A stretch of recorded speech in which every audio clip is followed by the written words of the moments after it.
Police ने करवाया अभिमन्यु से स्टेटमेंट रिकॉर्ड। अभिमन्यु ने दिया बड़ा बयान, हुआ बड़ा खुलासा। अक्षा के उड़े होश। जी हां, आखिरकार अभिमन्यु ने ऐसा कौन सी बड़ी बात का खुलासा किया है, चलिए आज की इस वीडियो में हम आप सभी को बताते हैं, जिसे सुनने के बाद सभी दंग रह चुके हैं।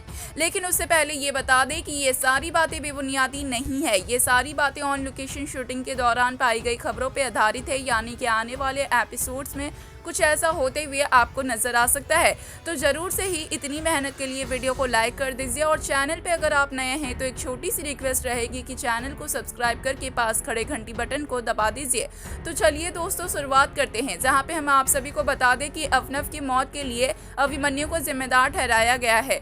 अब बड़े पापा कायरव और मुस्कान का ऐसा कहना है कि अभिमन्यु ने जानबूझकर अवनव को धक्का दिया, वो भी इसलिए क्योंकि अभिमन्यु अवीर की कस्टडी पाना चाहते थे। अब बड़े पापा को ऐसा लग रहा है कि अभिमन्यु ने बहुत बड़ा गेम प्लान खेला है, जहां पे पहले तो अवीर की कस्टडी अभिमन्यु अवनव और अक्षा को दे देते हैं, जिससे अक्षा और अवीर की नजरों पे अभिमन्यु अच्छे बन जाए।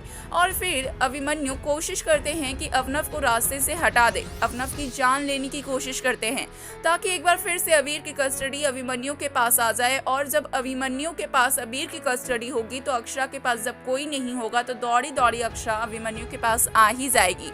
अब बड़े पापा को ऐसा लगता है कि अभिमन्यु ने ये सारी बातें सोचकर ये गेम प्लान खेला और अवनव की जान लेने की कोशिश की। लेकिन यहाँ पर जब पुलिस गिरफ्तार करती है और अवनव की मौत के बाद अभिमन्यु से पूछताछ करती है तो एक बहुत बड़ी बात उठकर सामने आई है, जहाँ पे अभिमन्यु होश में नहीं होते हैं और अभिमन्यु बिल्कुल सही बातें बताते हैं, जहाँ पे अभिमन्यु बताते हैं कि ये सब के पीछे मंजरी का हाथ है।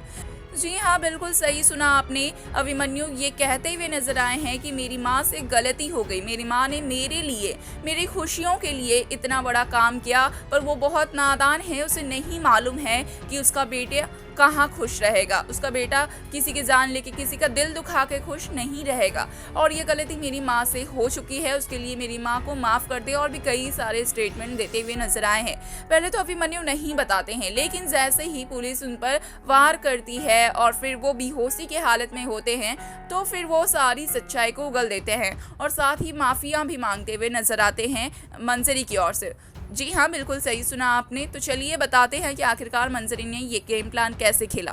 दरअसल होता कुछ यूँ है कि अवीर की कस्टडी मिलने की खुशी में जहां अक्षा और सभी घर वालों ने पार्टी रखी थी कसौली बस लौटने से पहले, जहां पार्टी में सबने बहुत इंजॉय किया, सबसे बहुत अच्छी मेमोरीज बनी। लेकिन इसी बीच में मंजरी एक चाल चलती है और मंजरी को लगता है कि जब अभिमन्यु के पास अवीर की कस्टडी होगी तो अभिमन्यु बहुत ज़्यादा खुश होंगे, अभी बहुत उदास है। इसलिए मंजरी क्या करती है कि अवनव की जान लेने का प्लान बनाती है, कोशिश करती है ताकि अवनव नहीं रहे इस दुनिया में तो अवीर की कस्टडी अभिमन्यु को मिल जाए, जिसके लिए अवनव के जूतों को घस देती है पूरी अच्छी तरीके से और साथ ही अवनव के खाने में कुछ ऐसा मिला देती है जिससे थोड़ी देर बाद उन्हें कर सा आए। और ऐसा ही होता है, जब वो किनारे में खड़े होते हैं और अभिमन्यु और अभिनव दोनों बातें कर रहे होते हैं, तभी उन्हें एक चक्कर सा आने लगता है, क्योंकि उनके खाने में बेहोशी की दवा थी और थोड़ी देर में वो नीचे गिर जाते हैं। जहाँ पे अभिमन्यु उन्हें बचाने की कोशिश करते हैं, लेकिन फिर उन्हें बेहोशी आने लगता है, वो हाथ छोड़ देते हैं और वो नीचे गिर जाते हैं, जिसकी वजह से उनकी स्पॉट डेड होती है।